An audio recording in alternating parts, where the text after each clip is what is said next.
All right, we're on YouTube.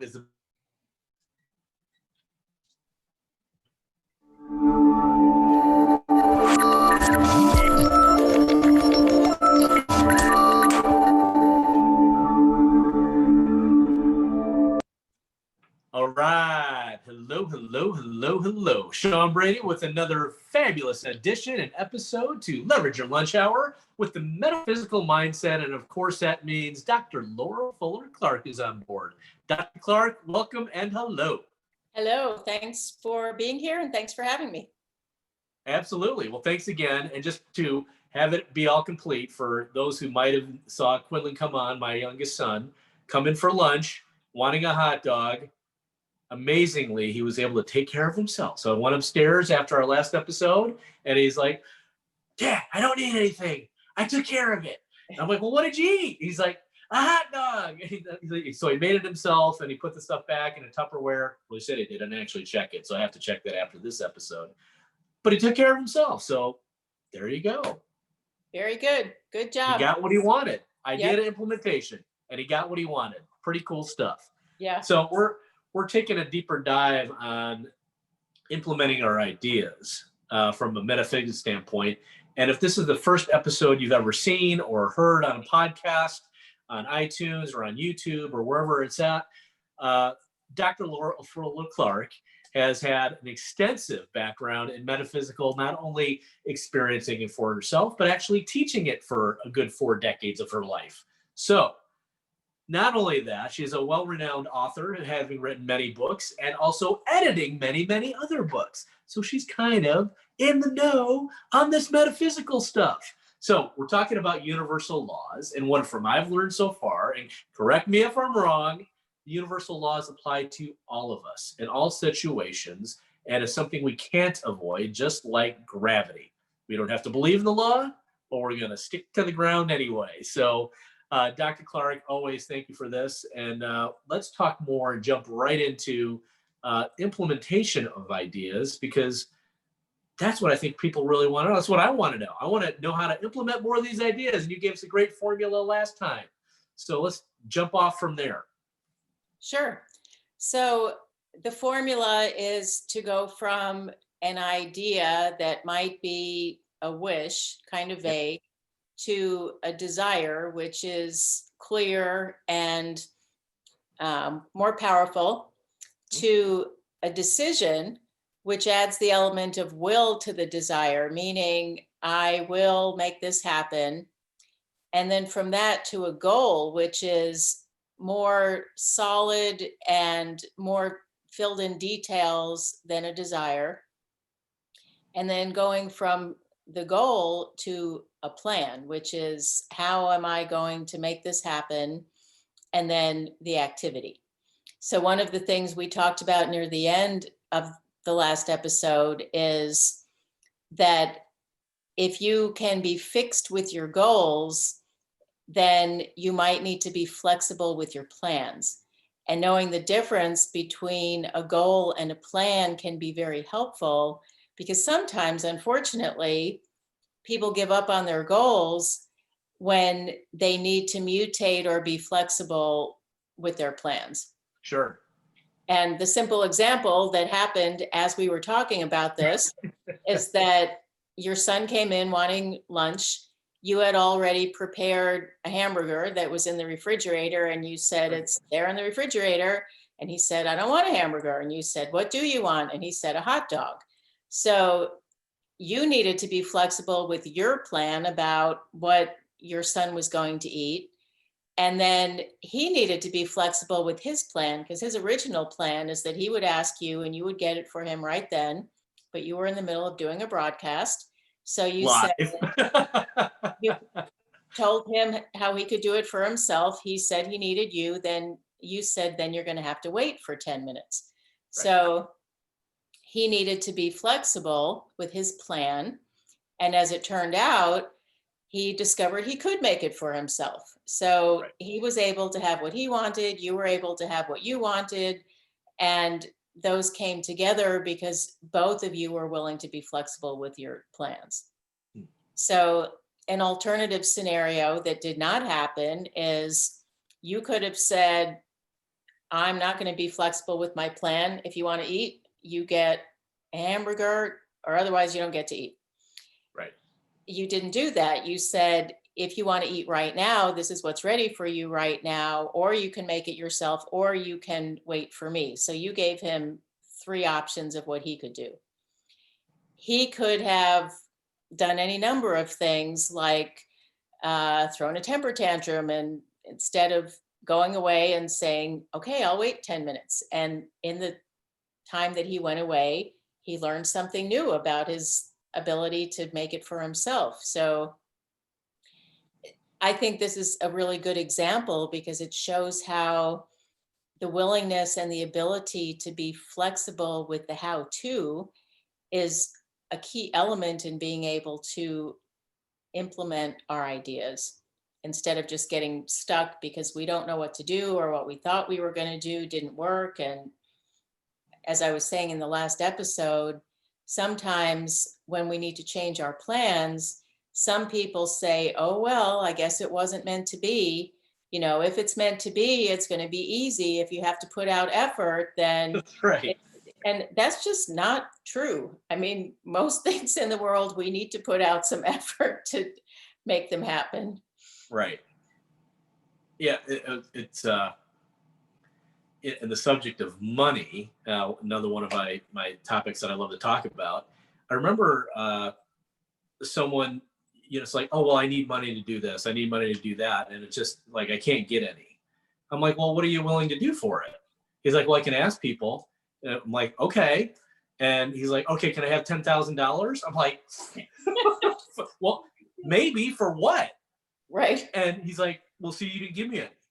And I'm like, well, I'm not just going to give you the money for, I don't know. You didn't have a plan. You didn't show me anything. You didn't, you're not showing anybody your abilities or what you're going to exchange that value for, and, to compensate for that amount. And just really neat stuff. So how would we take this, how would we implement our idea if, there's a lot of people who are like, they're on the fence about starting a business, or maybe make an investment, or, do something major in their life, a life choice. How can they begin to implement that thing and know it's really there? Because I think that's where the indecision comes from, is like the not knowing. And, in the very beginning, and this, I'm referring back to my notes from the previous episode, it's not just attention for our ideas, but giving our ideas undivided and focused attention. Right. So let's take the example of writing a book, because as you said in your introduction, I've had 7 books that I've written be published. I wrote Right. The very first book that I wrote wasn't published. Actually, when I think about it, I wrote a children's book when I was in college that wasn't published. And I Right. wrote a book for adults about friendship that wasn't published. However, there are books that I wrote, and then I have 7 books that I have written and published, and I've contributed to maybe a dozen more where I've written chapters that are in collected essays that have been published. I have dozens, maybe even hundreds of published articles. So how did I go from ideas about writing, desires to write, to actually having things that got published? Right. And so a big part of it is experience. So I love to read, and I used to keep journals. I used to write poetry when I was a kid. I took classes when I was in high school and college that required essay exams or papers to write instead of memorizing things for multiple choice exams. When I was in college, I was very deliberate about choosing classes where most of the testing was writing rather than multiple choice exams. So I got experience. And back in the old days, before computers and email, I Right. used to write lots of letters. So I wrote handwritten letters. Um, I don't remember when I started keeping journals, but I did that for a long time. So the point is that I had lots of experience writing. Now, to go from experience writing to writing that can be published, Right. some of that I got from submitting articles to magazines and getting feedback. Some of it, a lot of it came from reading articles with a critical eye and reading books with a critical eye to see what was the difference. Why is this Sure. book considered a classic and this book isn't? Why is this book considered a classic that I thought was really boring, and this book that's considered a classic I couldn't put down? Because there's all different kinds of writing and there's all different kinds of authors. So learning how to learn through observation was a part of it. And I read books about writing. There are writers like Stephen King has an excellent book that's called On Writing. It's Right. a small little book. So I read books by authors about writing, and I took English classes. So I did lots of different things beyond my own desire to write, to get experience and to gain knowledge, and then to put that into practice and to be willing to submit things for publication. And instead of giving up at the first rejection, to be willing to keep submitting things.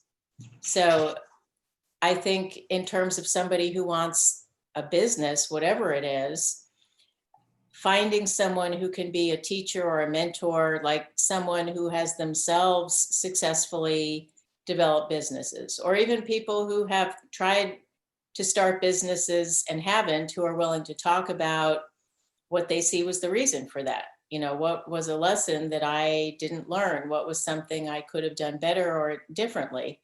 So, and then being willing to get some experience. One thing that I am really an advocate of, back in the feudal days, people would be an apprentice if they wanted to be a weaver, or they wanted to be a whatever, blacksmith. Right. They would Right. apprentice with somebody who was an expert. And I still think that's a really good model. So if somebody wants to have a real estate business, if they can find somebody who's a successful realtor and say, can I shadow you? I know some people who are being ordained as ministers this coming weekend, and part of their training for ministry was to shadow chaplains, one at a hospital, one in hospice. They chose the chaplain that had a similar occupation that they were interested in, and they spent a period of time by shadowing. They went with the chaplain as the chaplain was doing their duties, so they got a chance to see and hear and sometimes even participate in the different activities. And I don't know if they still do it, but there used to be something that was like a day where you take your daughter to work, and I think they had to take your son to work. That the idea being that the child would go with their parent to work so they could be in that environment, and what does dad do for a living and how does he do it? So if you can either volunteer your time or find somebody that you can apprentice with, and you're willing to invest that time without getting paid, I think that's an excellent way to, without having to risk anything other than your time, to see what's involved. Is this something that I really want? And is it something that I'm willing to do in order to have what I want? Unlike your friend that said, here, just give me $10,000. Well, it wasn't necessarily a friend; it was just an acquaintance. But I thought that was a neat. I just always remember that. I don't remember the person's name. I just remember the situation, because I'm like, well, who's going to give you anything if you're not providing anything in exchange, or if you're not going to put forth the effort? Why would you expect the result of that? It's. I think it was Gandhi who said it was. It's one of the greatest myths in the world is wealth without work. It's Right. Right. it's kind of crazy, but huh. And then you had me think of another thing where, you mentioned real estate, and I used to be a realtor. I used to do commercial real estate, and I did some residential as well. And I thought it was, of course, after doing it for 5 or 6 or 7 years, um, we were sitting in like some sort of training session for whatever it was, and but the idea was is like, oh, if you're new to the business, what a great idea to not even before becoming a realtor, work in a real estate office, actually get paid to do it as an assistant, because everybody needs an assistant.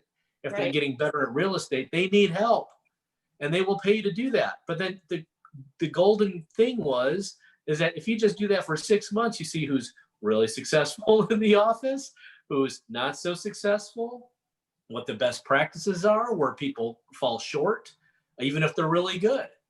And then you can conduct and figure out how you want to do your business, or if you even want to be in that profession.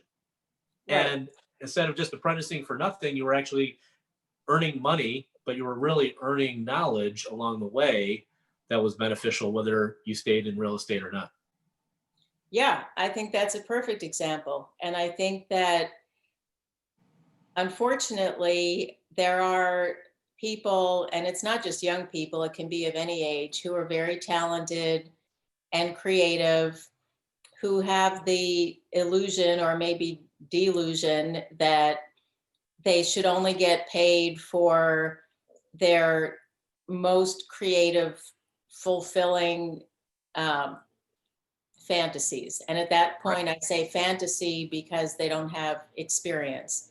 Instead of saying, you know what, I'm willing to get paid to be a secretary in this office, even though maybe I think I could do better at running it than my boss. Well, I don't have the experience to do that. So I'm willing to be a secretary. And as you're saying, then I can learn about the business and I can maybe pick this person's brain, or maybe by getting to know them and being willing to be the best secretary, they grow to know me and how responsible I am. And so then later on, they'll refer me.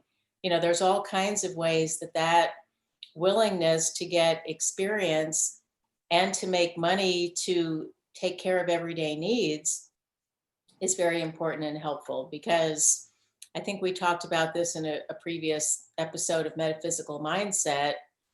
If you don't even know where your next meal is going to come from, that's not a very good state of mind to be able to do some of the things that you would prefer to do. Yes. And many people who are successful tell stories about in the early days, like authors who became successful.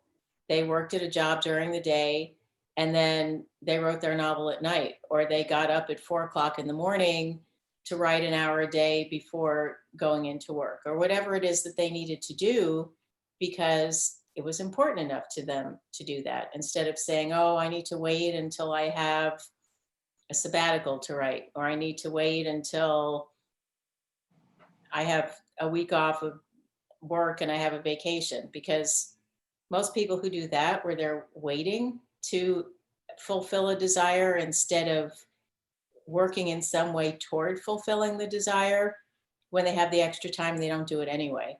So getting any kind of experience is part of not only building a sense of self-value, but building the knowledge and the experience to then be able to take the next step to, maybe now I can do my own business. Yeah, absolutely. And I think that experience can be anywhere. I think of, it could be a very repetitive job, but, all of a sudden, like, I think of my wife's family has a lot of welders, and they have a welding business. And, all of a sudden you just, you start off and you're going to the job and going year after year. And it's like, yeah, you're making, your money providing for your household, but then all of a sudden you're a master welder and you can teach other people these skills. And it's like, oh yeah, you're actually a go-to expert around these things. Or, it could be any walk of life, from medicine to real estate to, you know, other buddy has a glass company. And it's just amazing where you have that constant practice and repetition that grows your experience. And then you're all of a sudden a sought after expert. It's like, it didn't happen overnight, Right. but Right. you know, what was it? The old joke is, oh yeah, it only took me 20 years to become an overnight success. Exactly. Exactly. And one of the benefits too of being willing to do whatever it takes, I guess I would say, is that it's part of a learning process. So I know when I was first um, looking for jobs other than tutoring or babysitting, I thought, because I was really shy in my younger years, that I wanted to work in a small office, like a one-person office. And so I got jobs like that. I got a job as a secretary to someone who was his company. He worked out of his office. It was just him and me. I got another job like that where I was the secretary for someone who was in charge of a sales staff, but none of the meetings were in the office. She met with them somewhere else. And I had a couple other jobs like that. Hmm. And I found myself getting very tired, like not even working that many hours and just depleted. And then I Hmm. moved and applied at a temporary agency, and I got a job doing similar work, file clerk, receptionist type stuff in a big company. And I was so uneasy about going in there because I thought, I don't want to work for a big company. And what I found out was I loved being in a big company, that even though I was shy, I really liked people. And there was something about being the receptionist where I could say hello to everybody who walked in the door. It was energizing and it made me feel good. And I would start looking forward to seeing these people, even though I didn't really build relationships with them because I wasn't working with them. I just enjoyed being there. And so for me, it was a matter of changing my perception of myself from thinking that I wanted to be by myself to realizing I actually do better when there are other people I can engage with. So Right.